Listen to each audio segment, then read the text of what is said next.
Pre monsoon કામગીરીને લઈને સવાલો માત્ર પાટણમાં જ નથી ઉઠી રહ્યા। રાજ્યમાં જ્યાં જ્યાં પણ વરસાદી પાણી ભરાઈ રહ્યા છે ત્યાં સ્થાનિકો સવાલ કરી રહ્યા છે કે તંત્ર જે પ્રી મોન્સૂન કામગીરીની વાતો કરે છે એ પ્રી મોન્સૂનની કામગીરી થઈ છે કે નથી થઈ તેના પર સવાલ છે। કારણ કે નજીવા વરસાદમાં ક્યાંક પાણી ભરાઈ જાય છે, વાહન ચાલકોને તકલીફ પડે છે અને સ્થાનિકો પણ પારાવાર મુશ્કેલીનો સામનો કરે છે અને આ જ સ્થિતિ હજુ પણ કેટલાક દિવસો સુધી રહી શકવાની છે। કારણ કે હવામાન નિષ્ણાત અંબાલાલ પટેલ દ્વારા આગાહી કરવામાં આવી છે કે હજુ પણ આગામી દિવસોમાં અતિ ભારે વરસાદ જે છે તે રાજ્યના अलग अलग विस्तारों वरसी શકે છે।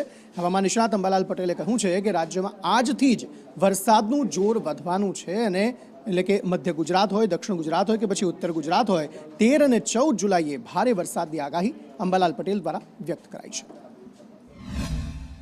હમણાં ગતિ ધીમી પડી છે।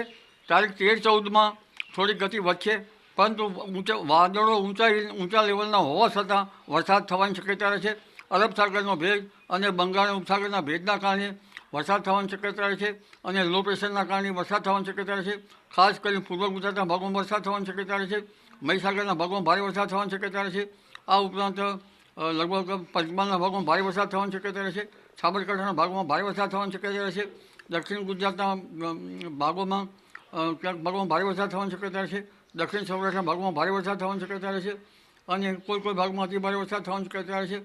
22 તારીખ પછી બંગાળ ઉપસાગરમાં સિસ્ટમમાં છે, જે તારીખ 24થી 26 તારીખ સુધીમાં રાજ્યના ભાગોમાં પુનઃ ભારે વરસાદ લાવી શકે છે।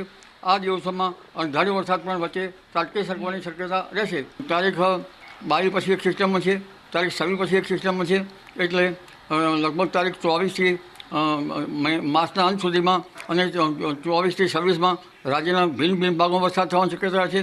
પરંતુ જે 24થી 26 કે 30માં વરસાદ થવાની શક્યતા 30 સુધીમાં એ પવન સાથે થવાની